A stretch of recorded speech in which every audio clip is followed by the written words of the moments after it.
윤 전 대통령의 재구속에 대해서 여야의 반응도 엇갈렸습니다. 더불어민주당은 구속 직후 상식적 결정이라는 입장문을 냈습니다. 한편 국민의힘은 국민께 송구하다는 짧은 입장을 밝혔는데요. 국회 취재기자 연결해 보겠습니다. 정주희 기자 나와주시죠.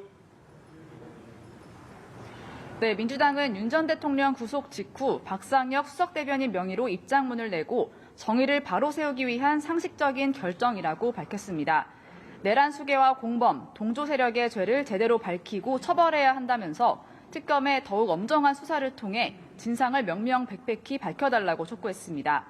오늘 오전 정책조정회의에서도 김병기 원내대표는 사필 귀정, 철저한 수사와 단죄의 시간이라며 민주당은 내란의 완전한 종식을 위해서 마지막까지 긴장을 늦추지 않겠다고 말했습니다. 직접 들어보시겠습니다. 우리 국민은 너무 오래 기다리고 있습니다. 하루빨리 내란 수괴 윤석열과 그 일당들에게 법정 최고형을 내려서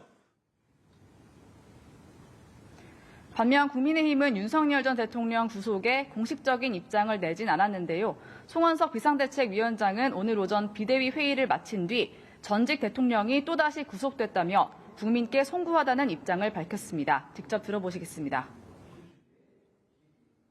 국민 여러분께는 굉장히 송구하게 생각합니다.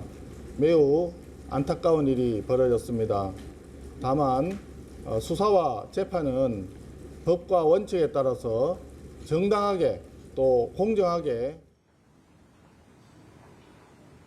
동시에 국민의힘은 소속 인사들에 대한 특검 수사 본격화에도 견제구를 날렸습니다.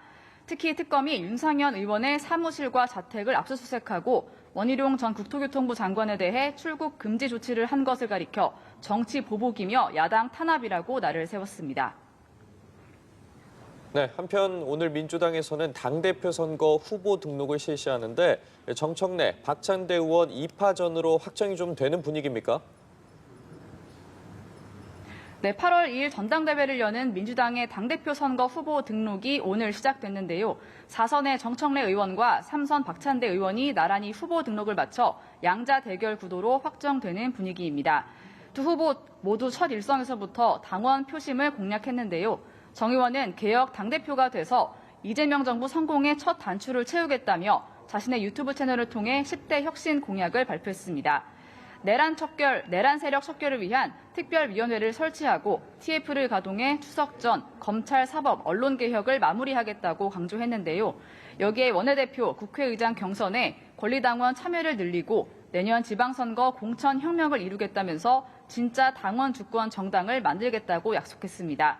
박 의원은 오늘 오전 유튜브에 출연해서 제일 중요한 건 이재명 정부 성공이고 마지막 귀결판은 5년 뒤 정권 재창출이라고 본다고 밝혔습니다.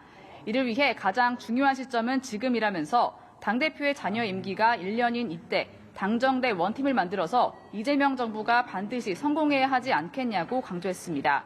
박 의원은 최근 내란범에 대한 사면 복권을 제한하는 내용 등을 담은 내란 특별법을 대표 발의했다는 점과 원내대표 임기가 끝나기 전 3대 특검법을 관철시켰고 새 특검이 경쟁적으로 속도를 내고 있다는 점을 성과로 부각하기도 했습니다. 이런 가운데 국민의힘 혁신위원회는 윤희숙 위원장 주재로 오늘 비공개로 첫 회의를 열었습니다. 윤 위원장은 재창당 수준의 혁신안을 마련할 것이라면서 전당원 투표 계획도 밝혔는데요. 혁신안의 밑그림이 나올지 주목됩니다. 지금까지 국회에서 연합뉴스TV 정주희입니다.